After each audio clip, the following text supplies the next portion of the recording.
Galatians chapter 3. You foolish Galatians, who has bewitched you?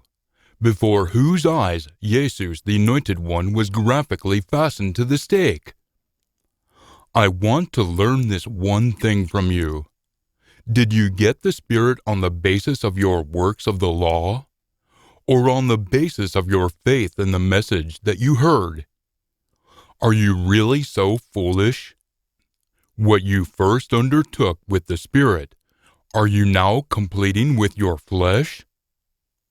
Have you suffered so much for just an image of the real thing? Surely they weren't for just an image, and not for the real thing, were they? So then, does the one who is supplying you with the Spirit, and who is operating powerful works among you, do it on the basis of your works of the law, or on the basis of your faith in the message that you heard? Just as Abraham had faith in Almighty, and it was regarded to him as being right and just before Almighty. Genesis 15, verse 6. Therefore, you must be knowing that it is the faithful ones who are the sons of Abraham. Now the writing, noticing beforehand that Almighty would justify the nations, pagans and Jews, on the basis of their faith, brought the good message beforehand to Abraham, saying, all the nations will be blessed through you. Genesis 12, verse 3. Therefore, the faithful ones are being blessed together with faithful Abraham. For those who are depending on works of the law are under a curse, for it has been written, cursed is everyone who doesn't stay with and do all the things written in the scroll of the law. Deuteronomy 27, verse 26. Now, it is evident that no one is being justified before Almighty by the law, for the person who is just and right must be continually living on the basis of faith. Habakkuk 2, verse 4. Now the law isn't based on faith. Rather, the person who does these things will live by doing them. Leviticus 18:5. The Anointed One reclaimed us from the curse of the law by becoming a curse on our behalf, for it has been written, cursed is everyone who hangs on a stake. Deuteronomy 21, verse 23. So that through union with Jesus, the Anointed One, the blessing of Abraham might come to the pagans, so that by means of faith we might obtain the promised Spirit. Brothers and sisters, I am saying this in human terms, that even a human contract, a will, once it has been endorsed, no one can reject or modify it. Now the promises are declared to Abraham and his seed, or descendant. It doesn't say, and to the seeds, descendants, in the plural, but in the singular, and to your seed, descendant. Genesis 17, verse 7. That is, the Anointed One. Now this is what I am trying to say, that the law that came 430 years later doesn't invalidate a contract previously endorsed by Almighty, and so nullify the promise. For if the inheritance of shares in the kingdom, Genesis 22, verse 17, is based on the law, it is no longer based on the promise. Yet Almighty has granted it as a favor to Abraham because of the promise. So then, why the law? It was added to favor the stepping beyond of its boundaries until the seed should come, to whom the promise had been made, and it was advocated by means of messengers by the hand of a mediator, Moses. Yet a mediator isn't only for one part, such as the Israelites alone, and not the non-Israelites too. Yet there is only one Almighty, for all humans.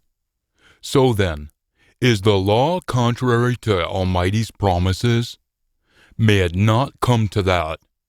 For if a law had been given that could give life, then being right and just before Almighty really would have been based on law. But the writing has locked everyone up together under wrongdoing, so that the promise based on faith in Jesus, the Anointed One, might be given to those who are continually having faith.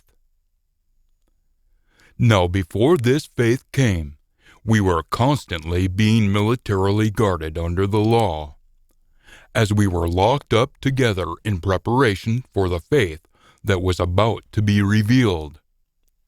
Therefore, the law has become our tutor to lead us to the Anointed One, so that we might be justified on the basis of faith. Yet now that this faith has come, we are no longer under the tutor. For you are all Almighty's sons, meaning you are like Almighty, by means of your faith in the Anointed One, Jesus. For all of you who have been immersed into union with the Anointed One have put on the Anointed One like clothing. There isn't you or non-you. There isn't slave or free person. There isn't male and female. For you are all one through union with the Anointed One, Jesus. Now since you belong to the Anointed One, therefore you are Abraham's seed, or descendants, and so heirs of shares in the kingdom, in accordance with the promise made to him. Galatians chapter 4. Now what I am trying to say is that as long as the heir is a youngster, he doesn't excel over a slave in anything, although he's going to be the master of everything. But he is under the guardians and management slaves until the time determined by his father. This is how it is with us too. When we were youngsters, we were slaves under the elementary lessons of this world. Yet when the fullness or completion of that time came, Almighty dispatched his Son, born from a woman, born under the law, so that he might reclaim those under the law, so that we might obtain adoption as sons. Now because you are sons, Almighty has dispatched his Son's Spirit out into our hearts, yelling, Abba, or Father, Father. Therefore, because of Almighty, you are no longer a slave, but a son. And since you are a son, then an heir also of a share. However, at that time, when you had no awareness of Almighty, you were slaves to mighty ones that don't really exist. Yet now that you have come to know Almighty, or rather to be known by Almighty, how can you turn back again to those weak and poor elementary things? Do you want to slave for them all over again? You are keeping close notice of days, months, seasons, and years. I am afraid that, somehow or another, I have labored among you for just an image of the real thing. I petition you, you must continually be like me, based in faith, because I have become just like you are, a non-you, brothers and sisters. You didn't injure me then. Now you are aware that it was because of a weakness of the flesh, or a physical illness, that I brought the good message to you the first time. And although the problem with my flesh was a test to you, you didn't treat me with contempt or loathe me. Rather, you accepted me as a messenger from Almighty, as the Anointed One Jesus himself. So then, what happened to your happiness? For I am testifying to you, that if possible, you would have gouged out your eyes and given them to me. Have I therefore become your enemy by being truthful with you? These people, teaching obedience to the law, are enthusiastic towards you, but not for an ideal purpose. They want to lock you out from me, so that you might be enthusiastic towards them. Now it is always ideal to have people be enthusiastic for you, if it is for an ideal purpose, and not only when I am present with you. My little children, or newly born ones, I am again having labor pains with you, until the Anointed One is formed in you. Yet I would like to be present with you right now, and change my voice, for I am perplexed about you. You must tell me, you who want to be under the law, don't you hear the law? For it has been written that Abraham had 2 sons, Ishmael and Isaac, one by the servant girl, Hagar, and one by the free woman, Sarah. But on the one hand, the one by the servant girl was born according to the flesh. Yet on the other hand, the one by the free woman was born by means of the promise. This is an allegory, for these women are 2 contracts, the old and the new. One coming from Mount Sinai, who was having children born into slavery, that is, Hagar. Now Hagar represents Mount Sinai in Arabia, and stands for the current Jerusalem, for the current Jerusalem is in slavery with her children. Yet the Jerusalem above is free. She is our mother.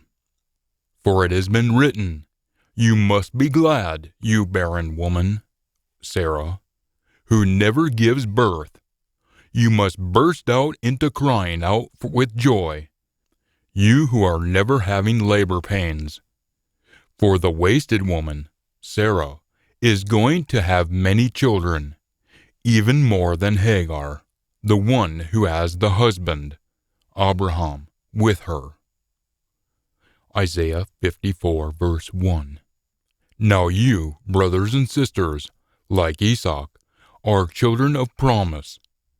But just as then, Ishmael, the one who was born according to the flesh, persecuted Isaac, the one who was born according to the Spirit. And this is how it is now too, Jews persecuting Christians. But what does the writing say? You must throw out the servant girl and her son, for by no means will the servant girl's son inherit a share with the free woman's son. Genesis 21, verse 10.